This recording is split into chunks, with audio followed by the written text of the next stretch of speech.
We are back for another episode of Full Force Combat, and it's a special episode. Quick preview of UFC 300. Absolute mega card this weekend. I'm joined by my co-host Nathan. How you doing, mate? I'm good. I'm really excited for this card. I can't wait to see it. It's 300. It's been in the making for so long. Especially this. I know they're all in the making, but this one has been talked about for so long. So looking forward to finally seeing it.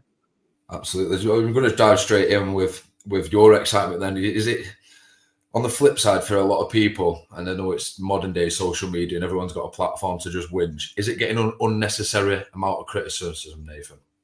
I think the problem was that everyone has their expectations for UFC 300. You know, it's such a big event. Probably shooting themselves in the foot a little bit when, talking so big about certain fights and, oh, this will happen and this will happen, and then not able to deliver. That is, it's not a great look, especially when you look at like the McGregor fight that, probably was never going to happen, but it was spoke about. So you sort of gain expectation and then you give the fans an expectation for it, and then you don't get it. So of course there is going to be a bit of pushback. It's still a really excellent card. Pereira Hill was a great fight. Is it the UFC 300 main event we were quite expecting or hoping for? Probably not, but it's still, top to bottom. I mean, the first fight is Blade Davis and Figueiredo versus Cody Garbrandt. I mean, that could headline an Apex card, So it's still a really great card. Perhaps not as grand, not 5 title fights as perhaps some people were wanting, but it's still a really strong card, especially when you compare to the usual UFC output. They have actually, sort of put the effort into this one and given us something really exciting. Absolutely. You mentioned about the McGregor fight. Do you think maybe it's not getting that wow factor because it's not got a fight with genuine beef behind it? There's a lot of firefights, but there's not a fight with genuine beef where it's blew up in press conferences and stuff like that, which you'd kind of expect for a massive card like this, wouldn't you? Do you think that's what's missing? Yeah, I mean, to be honest, the way I see it, I don't really mind not having sort of manufactured ill will on there. It's kind of a bit jarring sometimes when you can tell it's not really there. But I think any fight card can benefit from, sort of a blood feud. Two people that really hate each other, especially when you have that big press conference setting, that they had with so many fighters there. That is the perfect place to have a bunch of people that just hate each other go at it. But I think that you can't do a whole lot about that, really. You've just got to put the best fights on possible. And I think they've generally done that on this card. I don't think, obviously, maybe it would have been better. It would have been great to have something with real animosity. But, you're getting good fights. And that's what's going to matter, because you can hate each other all you want if you get in there and it's boring. Absolutely. Like you mentioned there about which fight was it that could have headlined an Apex card? Garbrandt Figueiredo. Do you think every fight on the card could potentially main event and either a numbered card or an Apex or a fight night card potentially? I think probably, if I just double check, I'm pretty sure all of them bar a couple of them. Bobby Green, Jim Miller's a great fight, but I don't think that would main event. Bo Nickel certainly not. But Kayla Harrison, Holly Holm, Keta versus Sterling, Hatchka Rakic, that screams Apex. That one, those boys. Oliveira, Sarukin, and then the top three fights. Yeah. I agree with you. They could definitely main event a pay-per-view. Those top three. Definitely, like we said, with some firefights on there, and with these extra bonuses now, 300k. Yeah, it just means it's going to be explosion in it. It's just going to be. I'm happy for the fighters. They've got that now, and hopefully, I know 50k is the standard, but I'd love for it to increase, because UFC do make enough money to be able to afford to do a little bit more for these guys. And I really hope that, I hope people win big on Saturday, both on and out of the cage. Absolutely. Well, we'll go on to the main event now. Alex Pereira and Jamal Hill.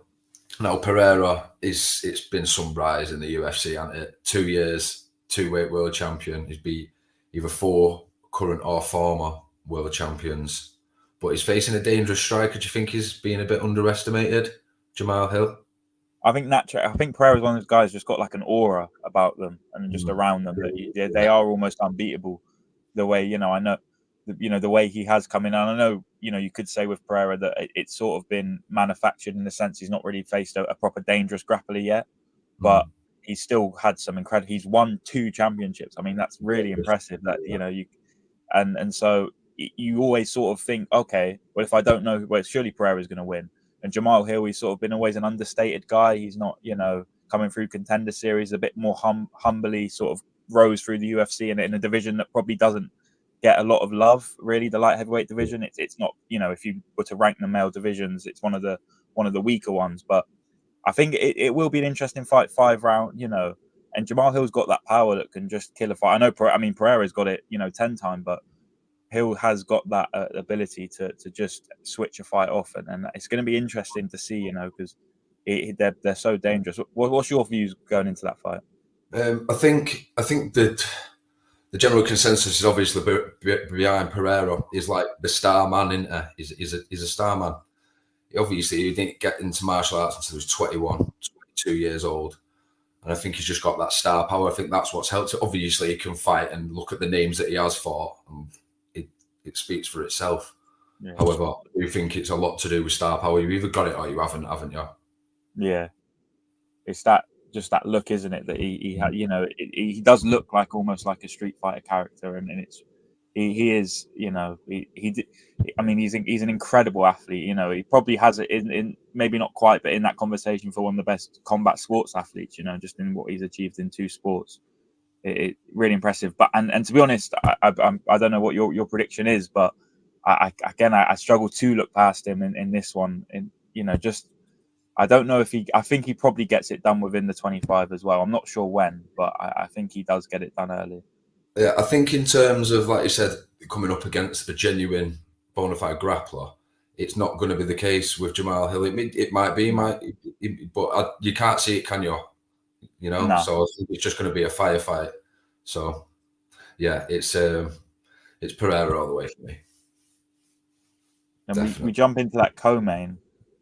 I mean, we look at with the 2 women fighters here.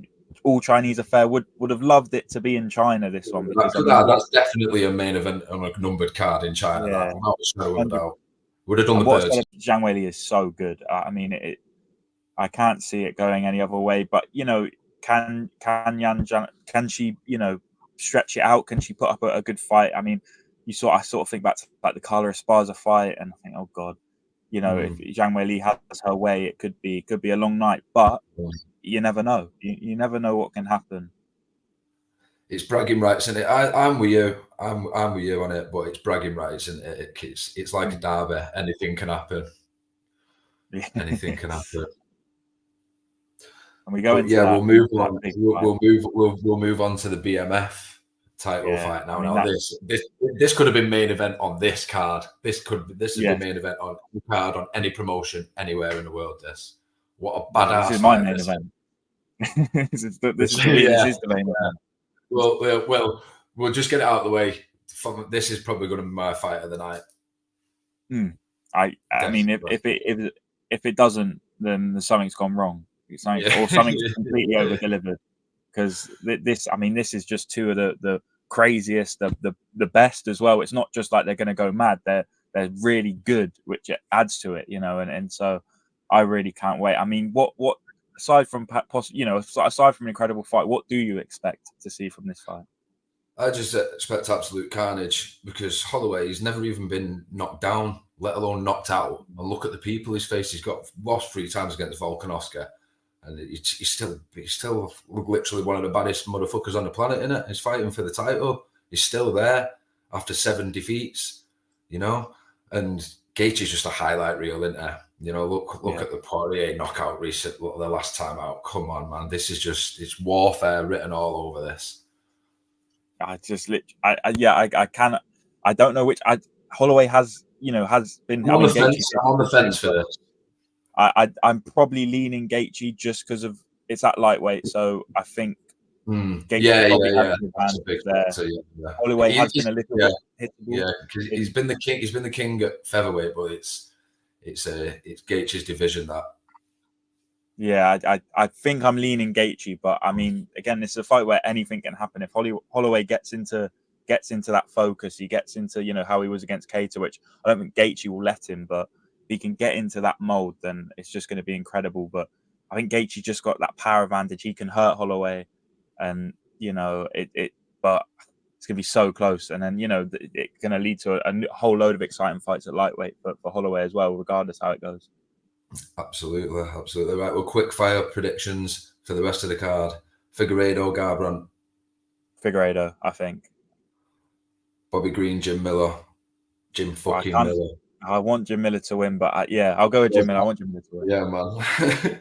Andrade, Rodriguez. Rodriguez.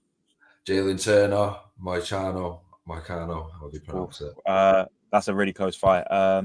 Turner seems to pull it out on these ones. Yusuf versus Lopez. Yusuf. Holly Holm, Caleb Harrison. I'm very on the fence for that one. I don't know. I put on my ACCA, I put Holly Holm, so I'll back it and say Holly Holm. Okay, we'll go with what your ACCA says. Qatar versus Aljamain Sterling. Sterling. I struggle pronouncing names when it comes to it. Prochaska versus Rakic. It's got to be Prochazka. I love him. He's my favorite light heavyweight, so I hope he wins. Nicol Brundage. Oh, Nicol all day. That's the easiest fight on the card.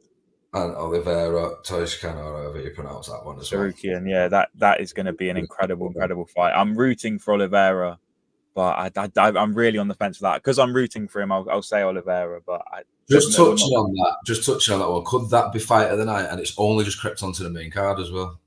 I think that's the technical fight of the night. I think Gaethje and Holloway is going to be chaos, but that's the fight where people are going to be enticed by the grappling and everything, because those two are so skilled. And I mean, Oliveira's he gets into these incredible firefights despite being one of the most skilled fighters on the entire roster.